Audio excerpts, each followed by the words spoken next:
Hello! My name is Kristen, and I am obsessed with all things play-based and child-led learning. Truly obsessed. I am here to help you navigate the messy and the magical on your journey to a play-based program. It is truly magical on the other side, and I want you to feel each day what I feel when I walk into my classroom. I am the homeschool mama to 4. I'm the founder of a play and nature-based preschool and forest school, and I am here to cheer you on. I'm ready. Are you ready?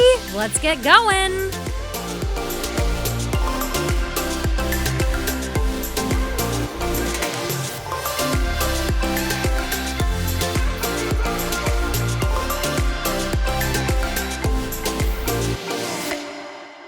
So I received a question recently on Instagram, and I'll read the question here in a bit, but there's so much information to share on this topic that I thought a podcast would be in order to tell the whole story about this topic. So here's the question. How do you keep your classroom from turning into chaos during center time when you have 3 boys who only want to do play fighting with any and all items that resemble people and animals? I know it's not the right solution, but I've removed the alphabets, Mr. Potato Head, and people counters from the shelves because I can't keep redirecting and also retain my sanity. Even the sensory bin turns into a noisy battle of some sort. Now that their favorite battle items are put away, the animal figures and dollhouse people are next. What to do? Okay, so there's a lot to dissect here. So weapon play, battle play fighting, rough and tumble play, these are all such misunderstood topics when it comes to early childhood and really just childhood in general. So in this podcast, we're going to zero in on battle play and play fighting. So I'm going to explain what those types of play are, which I'm sure all of you have seen at some point in your environments, and why these types of play are misunderstood and shut down, and why we should allow space for this type of play in our early childhood environments. So here we go.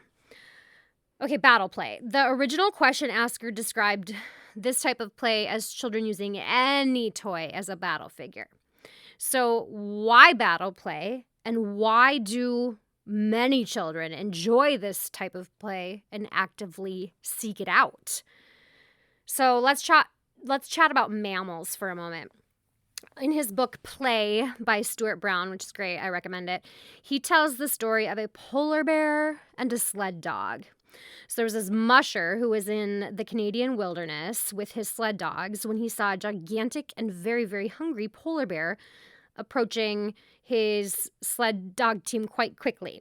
The polar bears were super hungry that year because there was a lot of ice melt and the seals were not readily available, so the musher could tell that the polar bear was hungry by its appearance. The bear headed straight for Hudson, which is one of the spunky sled dogs at the front of the pack. And the musher was sure that the polar bear would attack the dog. But on the polar bear's jaunt across the snow-laden field, he saw Hudson, the sled dog, bow down in a play pose and wag his tail.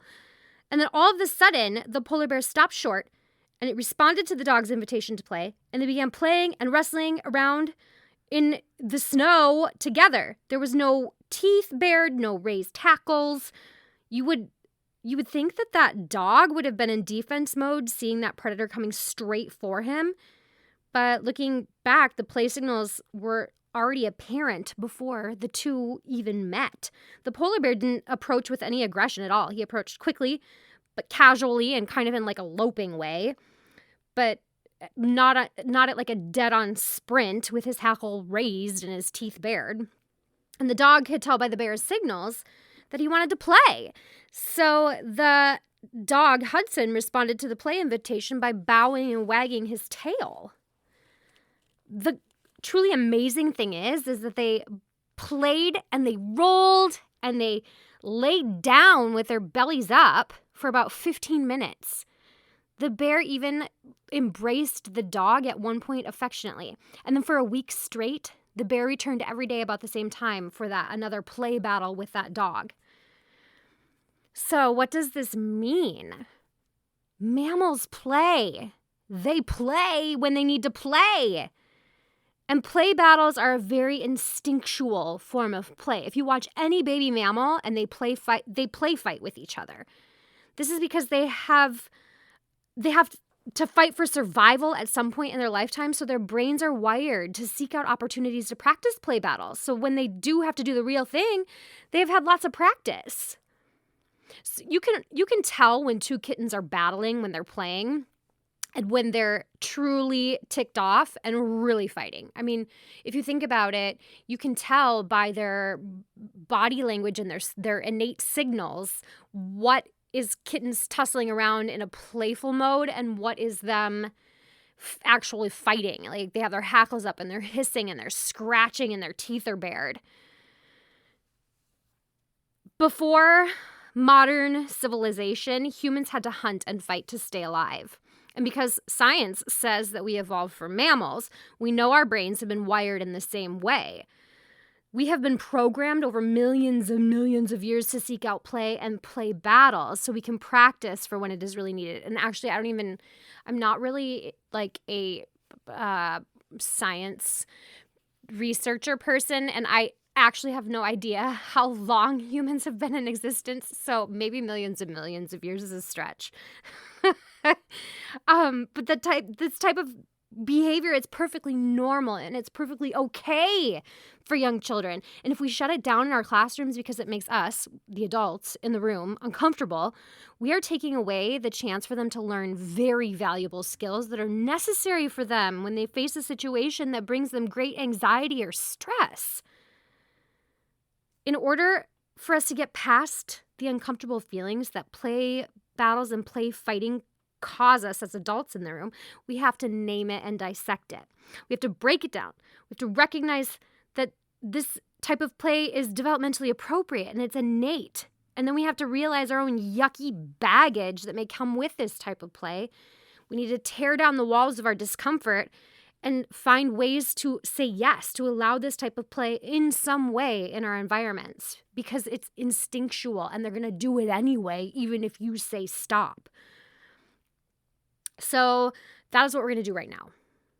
Okay, so we know that battle play or play fighting, it's innate. It's instinctual type of play. And we know our children need it and will seek it out because their subconscious brain is screaming at them to learn to fight just in case a polar bear comes their way. And again, if we shut this type of play down or we label children as bad for engaging in this type of play, we are completely suppressing their innate desire to learn and in turn making them feel like they are bad or misbehaving for something that they really have no control over. Okay, so now that I've drilled that into you, that play fighting and battle fighting are subconscious and instinctual to humans and children, we need to get through the reason why it makes adults uncomfortable.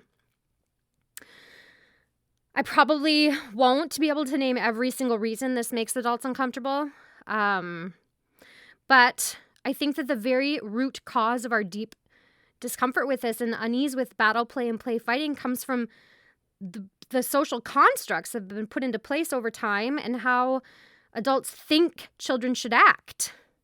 Hunter-gatherer civilizations encourage this type of play. If you move into any modern civilization, this type of play is seen as a no-no. Why? I have a theory, but again, this is my own theory, but I really do think it makes perfect sense. When humans fight with each other, we have stress chemicals that are released into the body as a response to that threat. And humans are generally not taught to finish this stress cycle. And I'm going to tell you in a little bit how to finish the stress cycle, but the feelings of stress, the chemicals that are shot into your body from stress are left in the body because we, as humans, are never taught how to finish that stress cycle. So the chemicals are left in the body after a fight, whether it's a verbal fight or a physical fight. And over time, our brain tells us that fighting is so bad, and the emotions we attach to fighting are that of anxiety or unease and stress. And in order not to feel those things, we shy away from any type of confrontation whatsoever. And we don't want to watch other people do it either. This is completely normal. This is how we all are.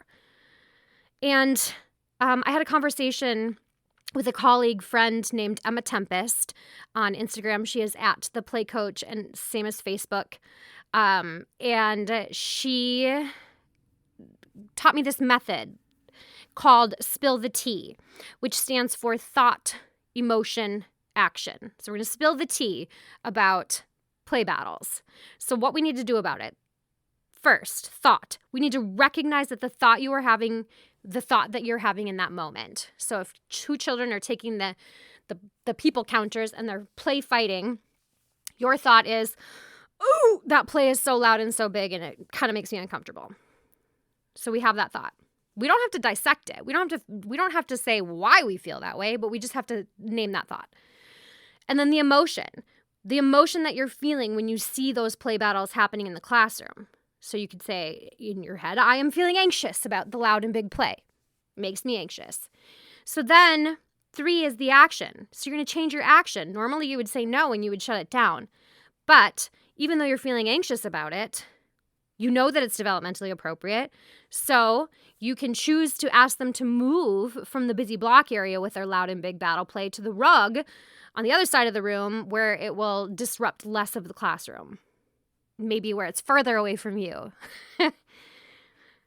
So thought, emotion, action. Spill the tea. So let's go back to finishing the stress cycle. I was at a retreat last weekend led by James Victori. He is an author of an amazing book called Feck Perfection, and I highly recommend it. James told us a story about an impala and a lion. Lion is hungry and is stalking the impala. Lion leaps. An impala has to choose, fight, flight, or freeze. Impala runs. Lion chases. Impala zigs. Lion zags. And impala gets away. Impala has a gazillion stress chemicals that were just flooded into its body. So Impala hides behind a bush. And his innate reaction is to dance out the chemicals. He shakes and shakes and shakes and moves until he feels better. And this is true. Like, mammals really do this thing. But humans don't. So in humans, when we have had some like feelings of stress or anxiety, we have to move our bodies to get those chemicals out. The fastest way to do this is to like turn on a song and dance. You could go for a walk. You could have a workout or just a good laughter session or what we need to do to help us feel better. So I want you to practice that. Try that. Next time you're feeling stressed or anxious, turn on a song and dance. So now we need to talk about how to support battle play in the classroom. Now that we know that children are going to engage in this type of play no matter what, and no matter how many toys we take away, and no matter how many times you tell them to stop. Because even when you tell them to stop, they're doing it behind your back. So here's a few ways we can support battle play and play fighting in the classroom. One is to give them a specific space to do it if it makes you uncomfortable in the large areas where everyone else is. And yes, this space will seem super novel at first and everybody's going to flock over there and everybody's going to do play battle fighting. But that novelty will simmer down over time. And this is the space where they can use the action figures or the peg people or the people counters to play fight. So set up a yes space for this type of fighting, this type of play, I should say, this type of play. And 2, if children are into play fighting each other, is there a place that you can lay down a mat and teach them the limits of wrestling with each other? Can you limit it to outdoors only? How can you say yes to play fighting in a way that doesn't leak over into the whole classroom? And 3, I think one of the biggest things is we need to educate other teachers and parents. You can send them this podcast episode or link to the blog post about this topic. And 4, this is for parents out there. If I've got parents listening, if the person that's caring for your children shuts down this type of play and your child and maybe labels your child or makes you feel like your child is being bad, I want you to know that this type of play is completely developmentally appropriate. It is innate, it is instinctual, and it is fine. There is so much more that I could jam on about this topic. But I'm going to leave it at this, and I hope you leave this episode feeling a little more enlightened about battle play. and a little bit more empowered about battle play, and maybe even able to like finish a stress cycle today, do some dancing, and then find ways to say yes to this type of play in your environments. And you will over time see much happier, much more engaged children who are able to work out those stressful situations in life. Hey, I need you to do me a huge favor. If you liked listening and you want to be able to hear more, can you please go onto iTunes and leave me a 5-star review? I would so appreciate it. And then connect with me on Instagram. It's learning.wild. We'll see you around.